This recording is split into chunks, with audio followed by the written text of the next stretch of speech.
എന്തോ യെസ്, എന്താ ഉച്ചയ്ക്ക് കറി? നമുക്കൊരു പരിപ്പ് കറി ഉണ്ടാക്കാം. പരിപ്പ് കറിയല്ലേ? എങ്ങനെയാണ് ഉണ്ടാക്കുന്നതെന്ന് കാണിക്കാം അല്ലേ? കാണിക്കാം. ഓക്കെ. ഞാൻ പാൻ അടുപ്പത്ത് വെച്ചിട്ടുണ്ട്. പാൻ അടുപ്പത്ത് വെച്ചു, തീ കത്തിച്ചു. പിന്നെ ചട്ടി ഒന്ന് ചൂടാകുമ്പോൾ ചട്ടി ഒന്ന് ചൂടാകട്ടെ. ചട്ടി ചൂടായിട്ട് നമുക്ക് ഇച്ചിരി എണ്ണയൊക്കെ ഒഴിച്ചു കൊടുത്ത് ചട്ടി ചൂടായി. ഇനി നമുക്ക് എണ്ണ ഒഴിച്ചു കൊടുക്കാം. പാനിലേക്ക് ഇച്ചിരി എണ്ണ ഒഴിച്ചു. ഇനി നമുക്കിച്ചിരി എണ്ണയൊന്ന് ചൂടാകുമ്പോഴത്തേന് അടുത്ത സ്റ്റെപ്പ് ചെയ്യാം. എണ്ണ ചൂടായി. ഇനി അതിലേക്ക് ഇച്ചിരി കടുക് ഇട്ട് കൊടുക്കാം. കടുകൂറ. അതെ,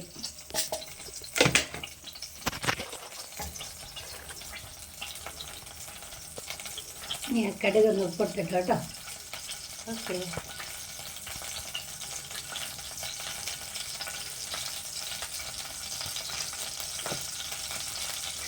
കടുക് പൊട്ടി കഴിയുമ്പോഴത്തേന് അതിനകത്ത് ഇടാനുള്ളതാണ് വെളുത്തുള്ളി ചതച്ചതും കുഞ്ഞുള്ളി ചതച്ചതും. അതിട്ടാണ് ചെയ്യാൻ പോകുന്നത്. ഉണ്ടല്ലോ, വെളുത്തുള്ളി ചതച്ചത്, കുഞ്ഞുള്ളി ചതച്ചത്. ഓക്കെ. ഇത് ഞങ്ങളുടെ വീട്ടിലൊരു സ്പെഷ്യൽ കറി കേട്ടോ. നിങ്ങളൊക്കെ ഉണ്ടാക്കുമെന്നറിയില്ല. ഞങ്ങൾക്കിതുണ്ട്, ധാരാളം മതി ചോറും.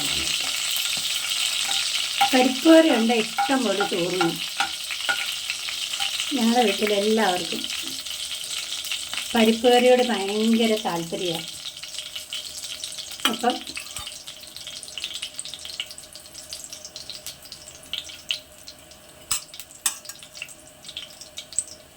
കടുക് പൊട്ടി, ചട്ടി ചൂടാൻ ലേശം താമസിച്ചേട്ടോ. കടുക് പൊട്ടി. കടുക് പൊട്ടി.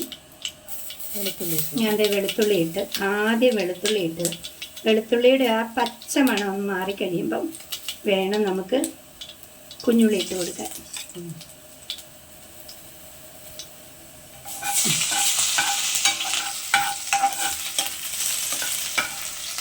വെളുത്തുള്ളിയുടെ ആ പച്ച മണമൊക്കെ ഒന്ന് മാറുമ്പോൾ അടുത്ത അങ്ങോട്ട് ഇട്ട് കൊടുക്കാം നമുക്ക് കുഞ്ഞുള്ളി. ഓക്കെ, ഇനി നമുക്ക് കുഞ്ഞുള്ളി ഇട്ട് കൊടുക്കാം. ഇനി ഇത് കറി വയ്ക്കുമ്പോഴത്തേക്ക് ഞാൻ വീഡിയോയിൽ നല്ല സ്പേസ് കിട്ടുന്നിടത്ത് ഗ്യാസ് അടുപ്പൊക്കെ സെറ്റ് ചെയ്യുന്നുണ്ട് ഞങ്ങൾ. അപ്പോഴത്തേക്ക് നല്ല ക്ലിയറായിട്ട് നിങ്ങൾക്ക് തിരിച്ച് കാണിക്കാം കേട്ടോ. കറിയുടെ റെസിപ്പികളൊക്കെ, ഓരോ കറിയുടെയും റെസിപ്പികൾ അയച്ചു തരാവേ. ഇപ്പോൾ ഇത് മാറ്റണം എന്നുള്ള പരിപാടിയിലേക്കാണ് നീങ്ങുന്ന അടുത്ത സ്റ്റെപ്പ്.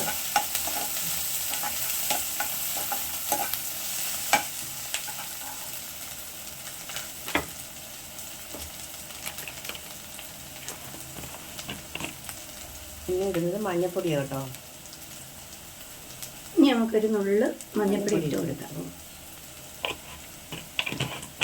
അതിനുശേഷം അതൊന്ന് പച്ചമണം മാറുന്നത് വരെ ഇളക്കി,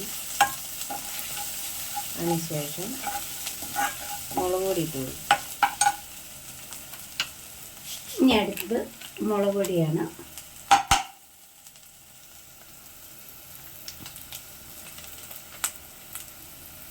നമുക്ക് ഒത്തിരി മുളക് പൊടി വേണ്ടാത്തതുകൊണ്ട് ഇത്രയും മുളക് പൊടി ഇട്ട് കൊടുക്കുന്നുണ്ട്. ഞങ്ങൾ എരിവൊക്കെ കുറച്ചാണ് ഉപയോഗിക്കുന്നത്. മുളക് പൊടി ഇട്ട് കൊടുത്തു.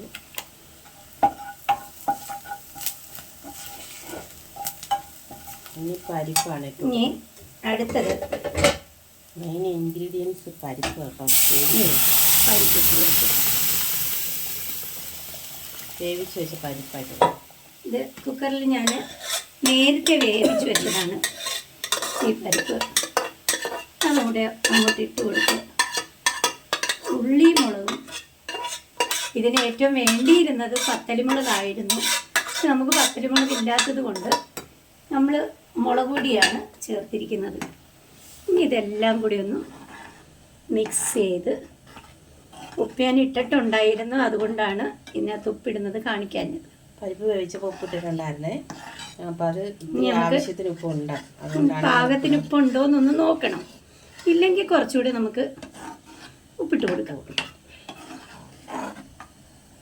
അപ്പോൾ ബൈ ഗൈസ്.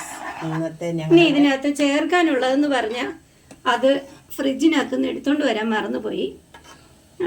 കരിയാപ്പില 2-3 കരിയാപ്പിലയും കൂടെ ചേർത്ത് കഴിഞ്ഞാൽ കറി സൂപ്പറാണ്. അപ്പോൾ ഇതാണ് ഞങ്ങളുടെ പരിപ്പ് കറി ഉണ്ടാക്കാം.